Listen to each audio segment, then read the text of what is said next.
From Kern Government Television, welcome to this week's Kern County Board of Supervisors meeting, originating from the County Administrative Center located at 1115 Truxtun Avenue, Bakersfield, California. Kern County's vision is to create and maintain a customer-centered county government designed to garner the confidence, support, and trust of the people we serve. Today's Kern County Board of Supervisors meeting will convene momentarily.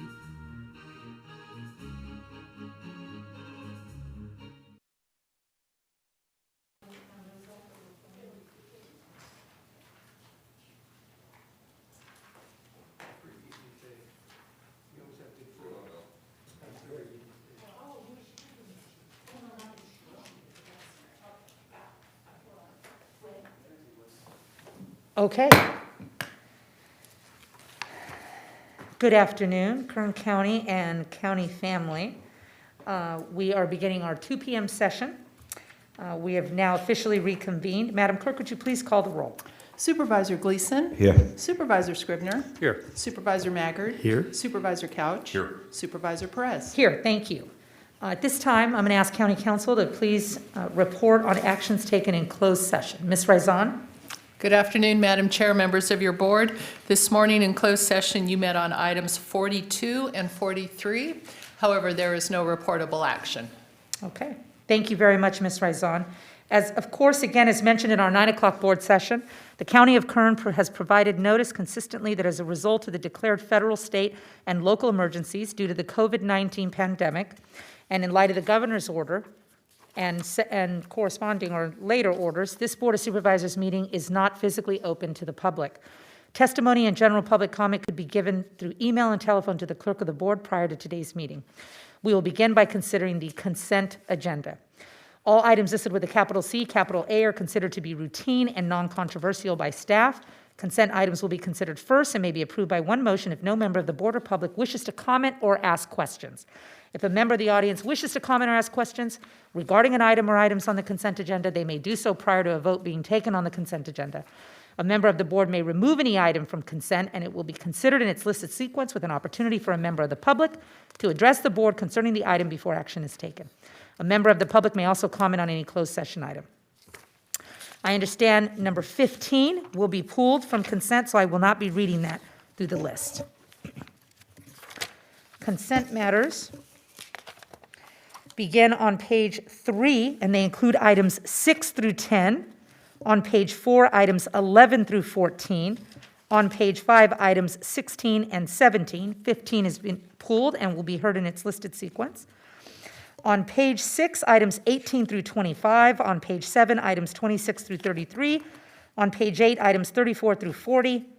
And finally, on page 9, items 41 and 43 through 49. Item 42 has been withdrawn by the department and will not be considered. So aside from item 15, colleagues, do you have the wish to pull any item or ask questions about it? Nope. Madam Chair, I'll make a motion on the consent agenda and to adjourn as the Board of Supervisors and to reconvene as the Kern Sanitation Authority. Thank you, Zach. Appreciate it. And we have a second. So please cast your votes. The motion is approved. All ayes. Was I supposed to ask about public comment on consent, Kathy? Actually, we both forgot. But Madam Chair, This is a problem. Madam Chair, we have no comments regarding the consent agenda. Okay, and we don't need any more from Supervisor Scribner, is my sense. Thank you, thank you. Okay, the board is now sitting as the Kern Sanitation Authority and will consider the KSA consent agenda. Under the consent agenda, we have 2 items, items C1 and C2. Are there any members of the public or the authority that would like to pull an item off consent?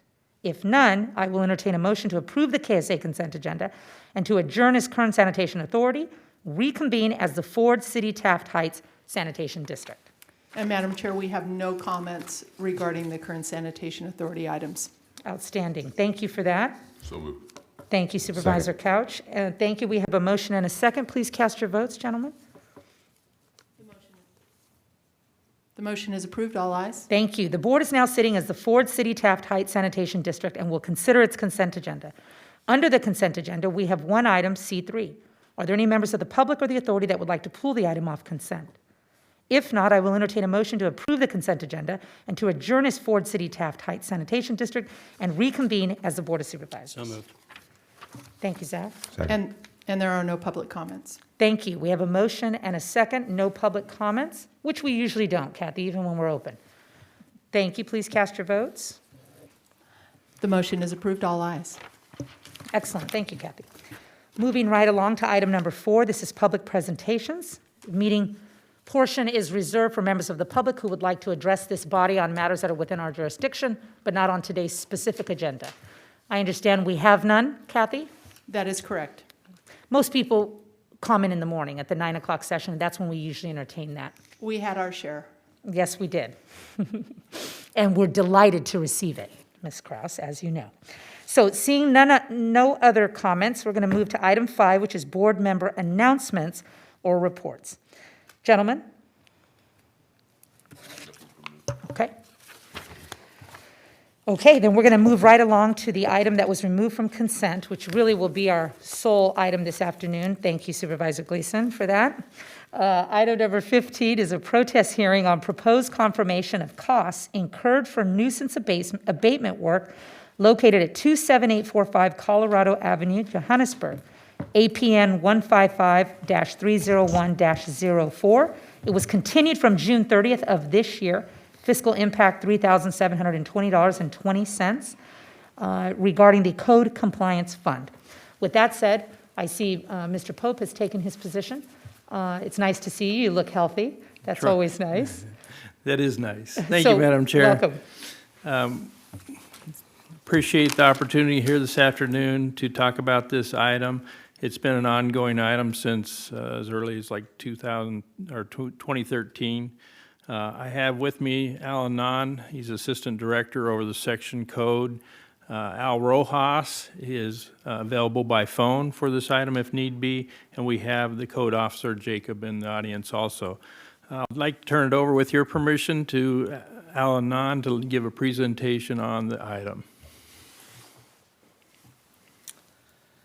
Good afternoon, Madam Chair and members of the board. This item is requesting your board to conduct a hearing to confirm costs associated with abatement work located at 27845 Colorado Avenue, Johannesburg, APN number 155-301-04. This property is owned by the James William Heffel Trust. The property was determined by this office to constitute a public nuisance under Kern County Ordinance, Chapter 844, and in violation of other county ordinances codes. In particular, the violations were blocking public access and for failure to keep the premises free from creating a public nuisance. The property owners were notified that a violation or violations existed on the property and were provided a description of those violations. The owners of the property were given a reasonable time to abate those violations and were notified on several occasions of their rights to appeal. The property owners failed to comply with the notice and order that was given to them in numerous times, and it was mailed to them on several times on November 19, 2018, April 22nd, 2019, August 22nd, 2019. The final notice and order were also posted on the subject property on August 27, 2019. The final notice was sent to the property owners on October 3rd, and was posted on the subject property on October 3rd, 2019 as well, to which there was still no effort of the owners to abate the violations. Therefore, Public Works Department abated those violations in accordance with Kern County Ordinance Code Chapter 844. The notice and orders that were given to the property owners informed them that if they failed to abate those violations, the county was required to abate them at their own cost and expense, and would be assessed against the subject property and could be collected as a special assessment on the tax bill for that property. So on around December 2nd of 2019, abatement work was completed by our office at the property. The work consisted of removing the chain link fence and the post, which obstructed the county public easement. A notice of protest hearing on proposed confirmation of cost for the work and statement of verified expenses was prepared for this project, showing a total cost of $3,720.20. Included in the notice of protest hearing was a statement that your board would consider these costs at today's hearing. Staff has reviewed the environmental effect of this enforcement action and has determined that the enforcement action is exempt from further review under California Act. As a side note, Mr. Heffel or the property owners had a previous violation that was back in 2013, which we had closed, and that was for the same item as what we have right now. Back at that time, the property owner blocked this easement in the same manner, and it was removed after we notified them back at that time. So we still have, and then in 2018, the same violation got repeated, but at this time, we have not received any, or we did not receive as much cooperation as we did back in 2013. So therefore, we filed an expungement against the property at this time. And we are seeking your board to authorize our department to recover the cost associated with these violations. So this concludes our comments, and we're happy to answer any questions you may have. Thank you very much for your precise presentation. I am aware of this issue. We've been dealing with it for some time. I'm going to ask Supervisor Gleason to weigh in on this issue or see if he has any questions. Do we have any public questions or input to receive at this time? Madam Chair, we do have the property owner, James Heffel, on the line. He has submitted a presentation that we have ready to go, and he can verbalize and walk us through his presentation if you'd like to take that at this time under Okay. public comment. Supervisor, thank you. Let's do Okay, that. so Mr. Heffel, if you would go ahead and unmute your phone by pressing *6, and you can begin your presentation, and we will put your presentation up on the screen. Okay, thank you. I haven't tried this before, so it's a little awkward. I assume you guys have We can hear slide you number just one. fine. Is slide number 1 up? Yes, slide number 1 is up. Okay. This is an aerial view. It shows both the plot plan and satellite version. Marks 1, 2, 3, 4 is the partial tent set was removed. As you can see, they are in the street.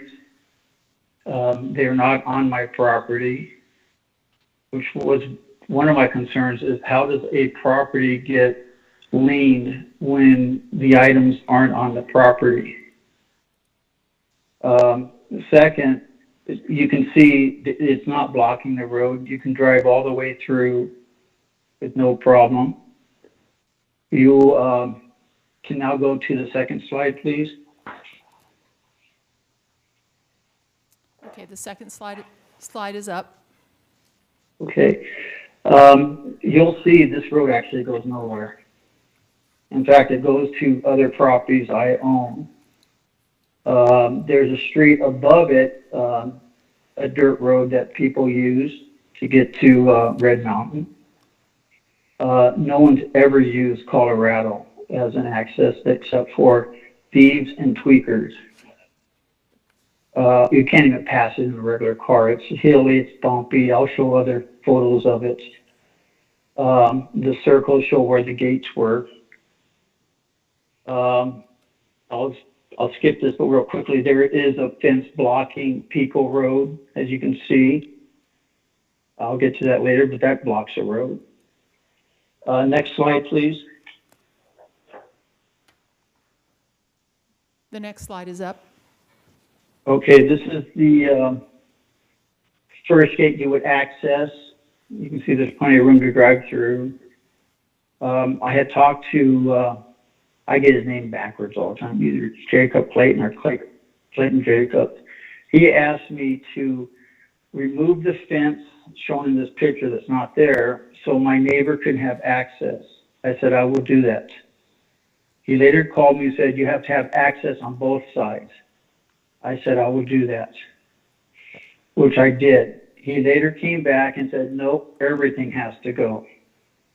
I asked him, can I get a road easement like my neighbor did? And can I keep it up there until it gets approved? He said no. So that was my other question. Why is the property getting eased, lien on, that nothing's on the property? Second, why does my neighbor get to keep all his stuff on this property while they worked on a street vacation and I don't? I wrote a long text to Supervisor Gleason and Mr. Pope asking, can some of these questions be answered? No one's ever got back to me. You can go to the next slide.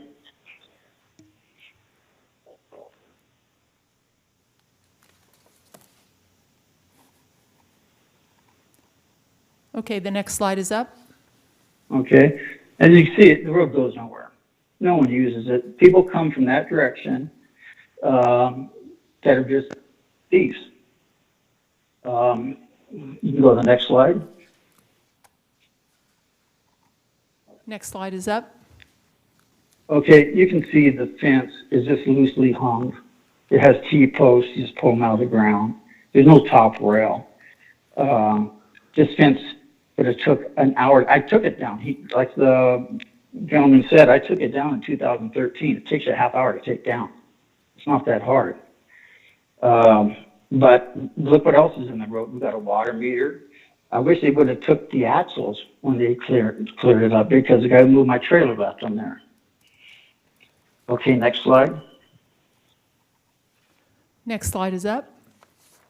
Okay, now this is only a portion of other streets in Johannesburg. I don't know if you've ever been to Johannesburg. You might want to take a trip if you haven't. The first one shows that there's a street that actually has a trailer and propane tank in it. The middle top shows the road that goes down to my property. It really only has 12-foot access. There's stuff on both sides of it. The right top, another road, has stuff growing right in the middle of the road. There is no access on that road. Bottom left, another road, only 12-foot access. Bottom center, he has a gate blocking his road. You can't get through. No one complains about that. And the third bottom right is just another street, no access. There's a lot of streets that have no access in this town that no one cares about. Next slide, please. Next slide is up. Okay, this is a copy of the email I sent to Mr. Gleason, some sort of compliance company, organization in Kern County, and Mr. Pope on October 3rd, 2019, with some legitimate questions I would like to have answered before I did anything. I never received any response.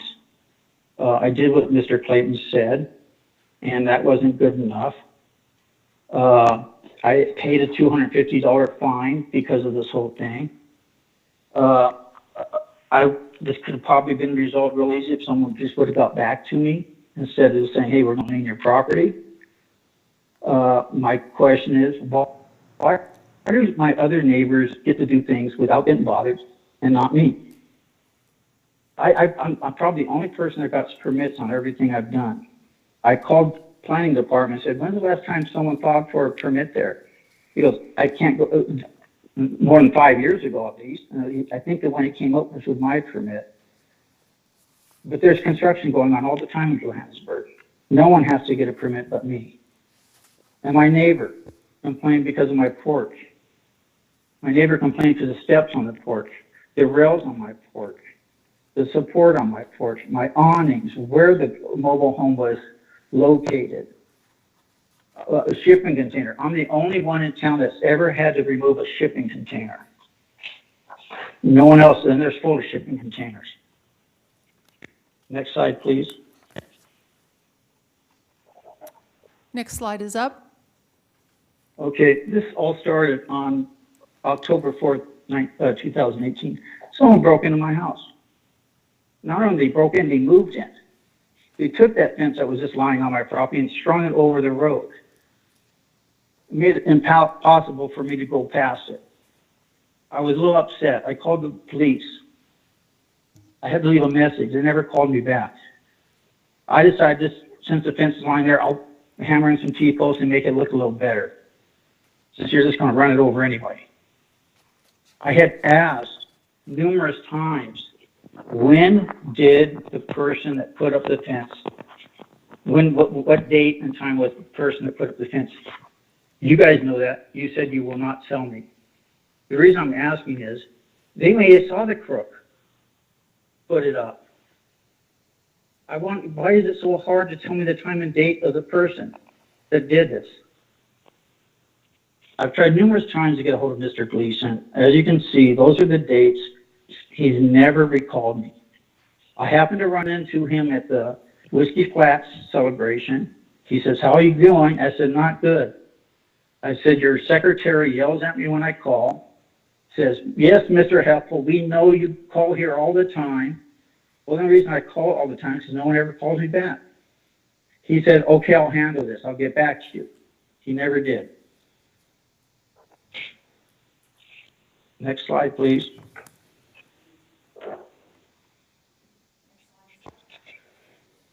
Next slide is up. So I'm a little missed. I have police that don't answer the phone, and I like Donnie Youngblood. I ain't going to bother him. I just, he has lots going on. So that's why I put the fence up. I got to protect my property. No one uses the road. My neighbor's just trying to get back at me because he doesn't like me. And he's using you guys to do it. They moved onto my property. I never get anyone to return my calls or emails. They get mad when I call the office. You guys don't make other people do the same things you make me do. They charged me $2,800 to remove a partially loose hanging fence that you claim is mine, and yet you don't give it back. You took the fence. Now you want to lien a property. It has nothing to do with the property. I'm sorry, I didn't have the one that. So there it is, the legal. I see you looking at the legal description. The legal description says nothing about the streets. This thing was formed in 1895. I think back then the counties owned the streets and you owned your block. You don't have easements that go to the center of the street. So the street's the street. I don't mind you send me a bill. Send me a bill. Don't lien a property. It has nothing to do with it. What if I was renting? Does my tenant can do this and I'm going to get my property liened? I got to know what my tenant's doing in the street now? None of this makes sense to me. Now you can go to the next slide, please. Next slide is up. So this is how I feel. I'm in the twilight zone.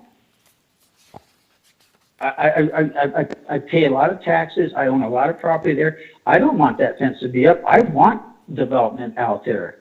I own property out there. I want to be able to not have a fence and be the first house there that the tweakers come across and break into.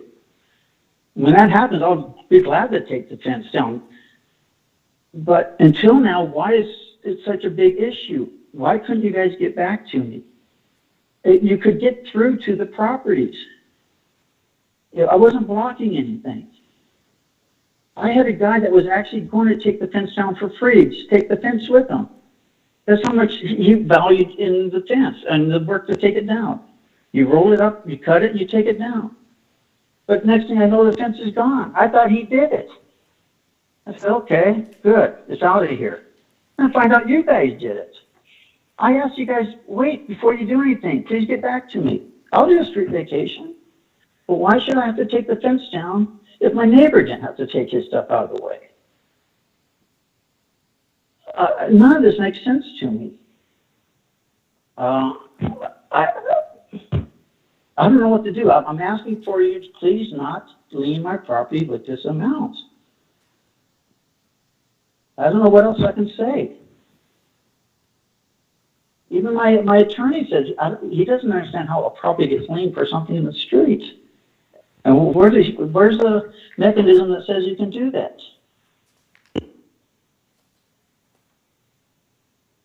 Anyway, I think that concludes my presentation.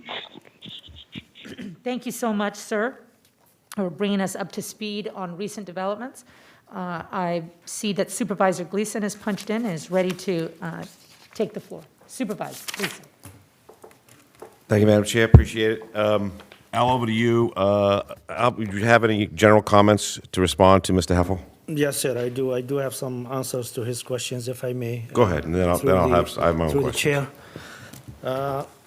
Mr. Heffel indicated that he was not the exact wording, but to the extent that he did not have time to, or was not given the time to vacate the street. Based on our record, back in 2013, in the first case that we opened, which we closed and he took care of it, we did inform him that if he wanted to pursue, to vacate the street, he needs to go through the proper channel and vacate it. So he was aware that he did have that option at that time. So that was back in 2013. Also, before we took any actions on this, he was given the option to pursue and to vacate the street, just like the other neighbors they did back in 2013 or 2014. There were a couple property owners who had similar violations, but they did pursue to vacate the road, and the violation was taken care of. So that is one answer to his question. The other question, he did mention that the fence was taken without maybe notifying him, or we did not leave it on site. Mr. Heffel did take only the gate, which is only 12 feet wide. The road easement, which is a public easement, is 60 feet wide. So that left about 24 feet from each side of the gate. So that is a total of 48 feet of the 60 feet was blocked to the public. And that road does serve other adjacent properties from the side and up to the east of his property, according to our record. He also mentioned, why his neighbors get vacation, but I didn't. Again, as I mentioned, he was given that option. Up to date, to my knowledge, he has not pursued that option yet, since 2013. He mentioned no one uses the road. We don't really know that for fact. There is a BLM land adjacent to this one also, just a little bit farther down. And it is a public easement. It's a 60-foot public easement that was dedicated to the public back in 1898 by the Board of Supervisors at that time. So based on our record.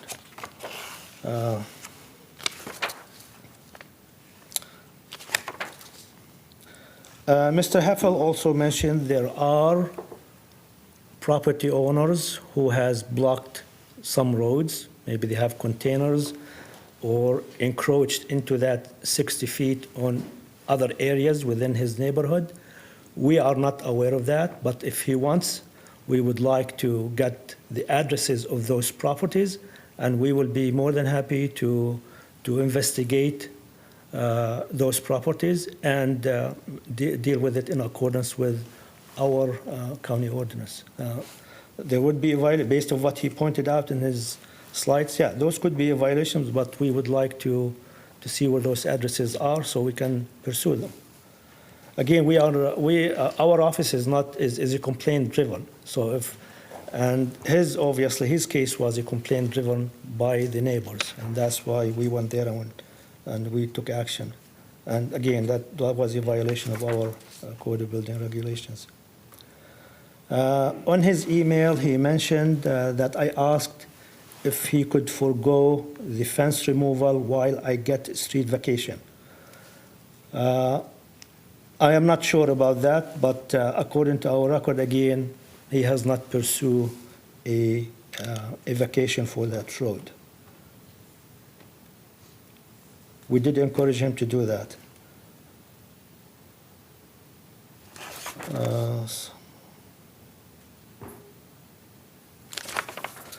In regards to his slide where he provided a legal description of the property, that legal description that he provided, that is for a parcel merger.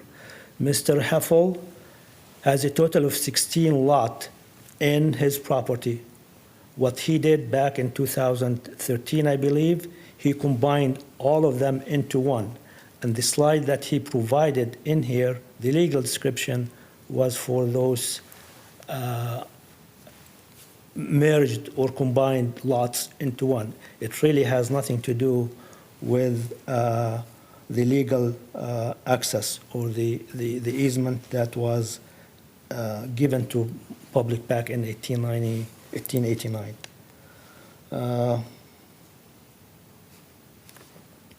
1898, I apologize. Back in 1898, the board did dedicate those roads as a county, as a public easement roads. I believe I answered most of his questions. If there are more questions, I'll be happy to do that. Appreciate it. I got a couple myself here. Yes, sir. Tell me the difference between, Mr. Heffel kept referring to a street. You're referring to it as an easement. Could you describe what issues we're talking about, the difference between the two? You can go ahead. An easement is a legal record and has legal ramifications about who can use it and how it remains open. It doesn't have to be used for a street to be an easement. So the fact that there was a water meter, picture of the water meter on that easement, is that of concern? No. Because we have water, I think my water meter's on an I easement. think just about every water meter is on the road easement. There were other items on the property we didn't take. There was he broken down wheels. Did you see that? An axle? Yeah, I'm not sure where these came from and what the purpose of those wheels are. Okay. Mr. Heffel mentioned a couple times that, in his opinion, we're treating him differently than we're treating his neighbors or other people in Johannesburg. Could you comment on that? Yes, of course. That is incorrect. We treat everybody the same. Again, there may be some code violations there which we are not aware of, but if he gives us the address for those properties, we will be happy to investigate those violations. So we're a complaint-driven organization. Yes, sir. So the fact is, we had a complaint registered by somebody to take down that fence and that blockage of that easement, and that initiated this whole effort to take the fence down and the easement, the gate down and the fence. Correct. To our knowledge, the complaint that we received that blocked the access to those neighboring residents. So if there are ship containers on properties and they're on easements, and we get a complaint anywhere in that neighborhood, we're going to go up. It doesn't matter who, where, what. we're going to go and take the appropriate action we can to follow the same rules we're applying to Mr. Heffel to everybody. Is that correct? That is correct. The public easement or an easement should be clear and free from any obstructions, and yes. Okay, we can so go let's say this board votes to put a lien on his property. Madam Counsel, what is the process, or is there a process to remove a lien that's been put on a property? Or is there a process? Supervisor Gleason, through the chair, if I may, I'd like to have Deputy Brian Van Wyk address this. He has been working on this matter and is familiar with these type of issues. Thanks. Good afternoon, Supervisor Gleason, through the chair. Good afternoon. If there is a lien placed on the property, it would be subject, it could be removed if it were paid. It were what? It would be removed if it were paid. That's the condition under which the lien would be removed. So there is no other option. Once the lien is on the property, it needs to be paid before the lien is removed. There's no other legal way to remove a lien. There are other ways to remove a lien. For example, if the county later entered into a negotiated settlement with the property owner for a reduced payment cost, something like that could be arranged. Okay, thank you very much. Okay, so Mr. Heffel, I was clear all through his presentation. I didn't get it till the very end, but his question, his ask for us today is to not place a lien on his property. So I was going to ask him that question, but I got that from him at the end. Okay, this is what I think. I've been a supervisor for almost 8 years now, and this issue has been going on, or issues exactly like this, between the Hatfields and McCoys up in Jayburg for as long as I can remember. And I think, if I'm not mistaken, that before I became supervisor, the previous supervisor also had issues between certain individuals in Johannesburg, and it has to end. And I don't think it just has to end. It's if there are issues that Mr. Sloan has, we will address those equally as we handle Mr. Heffel's issues.